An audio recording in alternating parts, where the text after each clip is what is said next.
Problem number 8. The question is sustainability is compatible with development or not? The answer is yes, because sustainability and development go side by side and it is based on three pillars. The first one is the economic growth, the second one is the environmental sustainability, and the third one is social development. So for sustainable development, three things are very important for any country. The first one is the economy, the second one is the environment, and the third one is the social development. Now, the idea of sustainable development is accepted worldwide. It is actually not only accepted, but it is also adopted worldwide. It has a significant impact on international agreements. इसके ज़रिए हम better national strategies बना सकते हैं, better national policies बना सकते हैं, not only for the economic growth, but also for the environmental sustainability and also for the social development. So this is how we can consider the importance of sustainability in the development.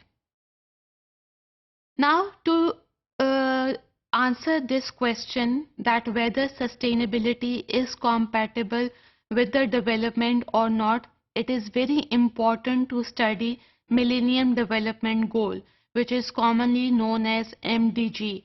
It is actually a key policy framework for sustainable development and the whole worldwide has adopted it.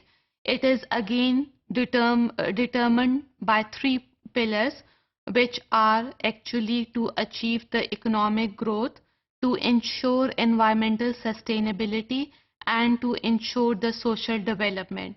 So on these three pillars, we can say that sustainable development is going on. Let's take an example of developing countries where the main issue is of environmental degradation, and the factors which are involved in environmental degradation is not only poverty or inequality, it is also poor governance and ignorance by the nation. So here environmental degradation is not a problem of developed countries, it is a problem of developing countries because of these four factors: poverty, inequality, ignorance, and poor governance. Now, the idea of sustainability development emerges out in the mid of 20th century. लोगों में एक ये awareness आई कि environmental problems को globally solve किया जाए. At that time, global warming was the main issue. So here they not only put the theoretical links, they also establish theoretical as well as practical links between the ecological development as well as between the social development in order to establish these theoretical and practical links and to bring about the sustainable development.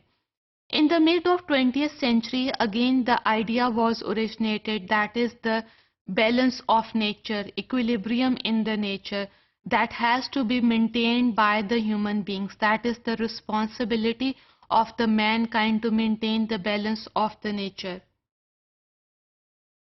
So after this emergence, people started talking about the communication, that there must be a communication between the economist, protectionist, and between the environmental developmentalist. So again, these two things are very important and they go side by side because sustainable development depends upon the economic growth and on the sustainable development as well. Then they also talk about the necessity of nature preservation, that the nature must be preserved where it is standing. So conservation is not only a problem of industrialized countries, but it is also a problem of non-industrialized countries. So strategies and policies are developed at an international level that creates communication between the industrialized and non-industrialized countries to maintain the conservation, to maintain the preservation of the nature.